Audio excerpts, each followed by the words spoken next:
Overview. I'm Herb Stevens, a skiing weatherman, and on a weekly basis for this season at snowcountry.com, I'm going to be producing these reports that will be about 10 minutes in length, and during this next 10 minutes, I want to take a look at the weather conditions coast to coast and tell you how the pattern is going to evolve and how that might impact your plans to hit the slopes anywhere from the Sierra in the west to the mountains of Maine.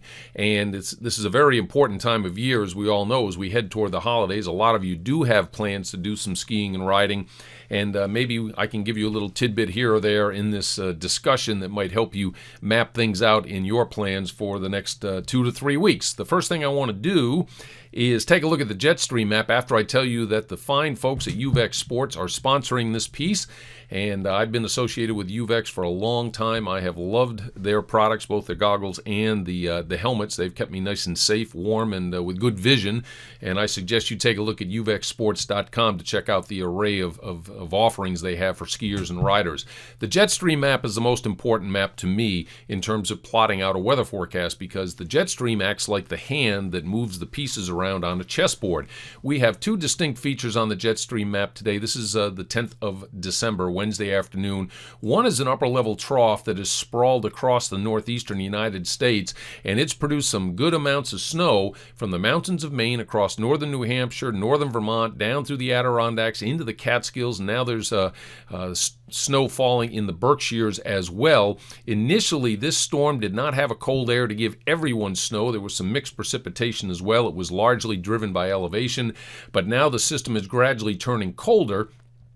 So after the first thump of snow Tuesday and Tuesday night, as we go through the next couple of days, this system's not going to go very far, and there'll be more snow falling across upstate New York, the Catskills, and on into the mountains of western and northern New England. We have another system to talk about, and that's on the west coast, or just off the west coast. This looks like a rather broad trough, and it is right now. The center of it is up here off of British Columbia, but this little orange blob you see right here is a chunk of vorticity, or spin in the atmosphere, up at about 18,000 feet, and this is going to pivot into California over the course of the next couple of days, and it's going to bring in a lot of moisture, and it's going to bring in a lot of snow for the Sierra. Now, there's been a lot of rain in the northwest, unfortunately, because the snow levels have been too high.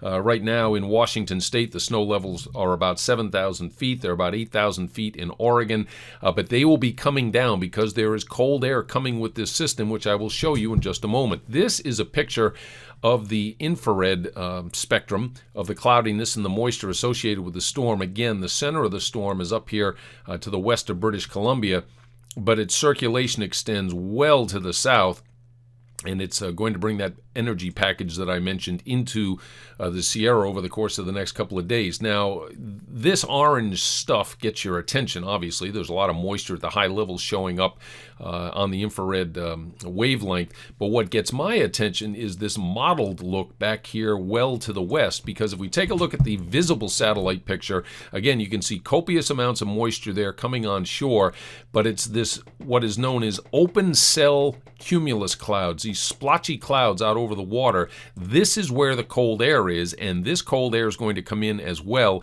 and bring the snow levels down in the Cascades, down through the Sierras, and it's actually going to help bring the snow down to the lower levels over the course of Thursday and into Friday. It's this cold air that forms these cold air queues, as we call them, and this is a clear sign when you look at a visible satellite picture that there is cold air available. We just have to bring it on shore, and I'm expecting anywhere from 1 to 3 feet of snow in the Sierra between now and Friday night, so the conditions ought to be improving dramatically in California. And the rain that's been falling further north because of the tropical connection with this first wave, well, that's going to be backing off and changing to snow as well, and there will be some improvement in the northern part of the northwest as we get into the weekend as well. Now, that first system is also going to move inland far enough to bring snow to places like the Wasatch and the Rockies, but the system's going to be weakening as it comes inland, and I'm looking for anywhere from 6 to 12 inches of snow probably around Salt Lake City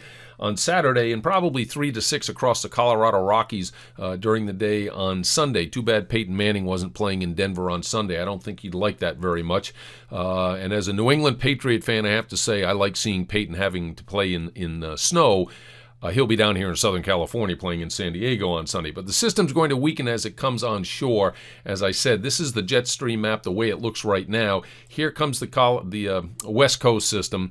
This ridge is going to poke its way up into the Midwest. The low-pressure system over the Northeast is going to hang around, because if we take a look at the same map of the surface and the jet stream features on the 14th, notice that the trough is still hanging around the Northeast. It's going to be warm, unfortunately, in the upper Midwest under this ridge, but by the time we get to Sunday, the trough will be moving inland, bringing the snow, as I said, to the Wasatch, to the Tetons, and to the Colorado Rockies as well. We go ahead to the 18th. That's a little over a week from now. We still have a trough over the Northeast, so I don't think the warming is going to make it to the Northeast, the warming we're going to see in the Midwest the next several days. Another storm is going to come ashore early next week in the Sierra, I would say Monday and Tuesday, and then move through the southern Rockies for Utah and Colorado purposes Tuesday into Wednesday, and eventually this system is going to get over here into the southeast, and by the end of next week, we could have another full latitude trough in the eastern part of the United States, and perhaps a repeat of the storm that we've just seen dump the snow from Maine down into the mountains of Pennsylvania. That would be late next week, the week of the 15th. So in the next 7 days, this is the way the precipitation breaks down. The lion's share of it in the west is going to fall in the coastal ranges into the Sierra, and these numbers are overdone, but there'll be several inches in spots of liquid in the Sierra, and that equates to those spots that get 3 feet of snow, and then the amounts will taper off as you get to the mountain ranges further inland, and in the northeast, the snow is going to keep going over the next several days. And that's what these numbers are for. And I could see anywhere from 6 to 12 inches of additional snow from upstate New York through the mountains of northern New England, perhaps into the northwestern corner of Massachusetts between today, Wednesday, and the time the storm finally starts to loosen its grip. And that will be sometime over the upcoming weekend.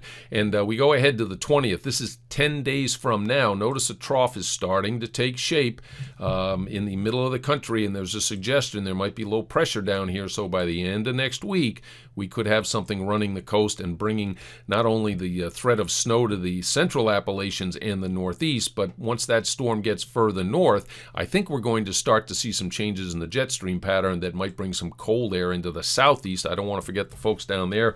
Cataloochee and Sugar Mountain both have managed to keep about half of their trails open. They need some cold air to build up some base steps and open some more terrain for the holidays, and I think it'll be a close call, but that cold air's on the way. Speaking of cold air, that's what I want to focus on right now.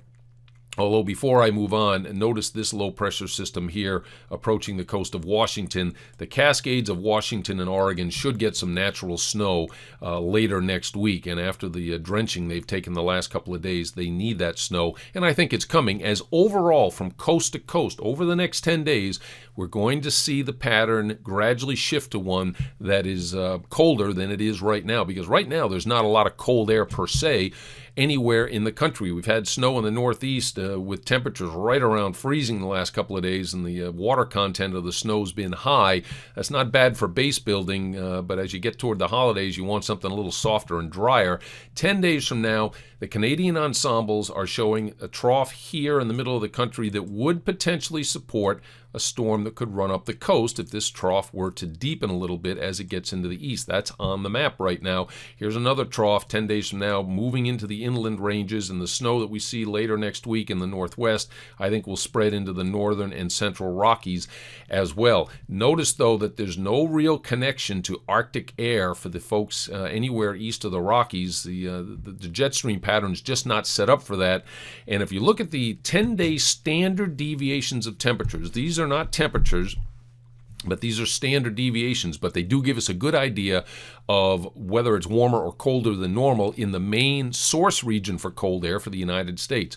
Right now, most of Canada is warmer than normal, but I think that's going to change as we take a look at the Canadian Ensemble forecast for 15 days from now, and in response to some things going on in the Pacific Ocean, most notably the Madden-Julian Oscillation and the Southern Oscillation Index, I think we're going to start to see a ridge start to build in western North America and a trough start to dig into the eastern two-thirds of the country. That's going to make it harder to get snow into the Sierra and into the Wasatch, but from the upper Great Lakes into the Northeast and down into the Southeast, the week leading up to Christmas, I think, is going to be better for snowmaking and for the threats of natural snow as well.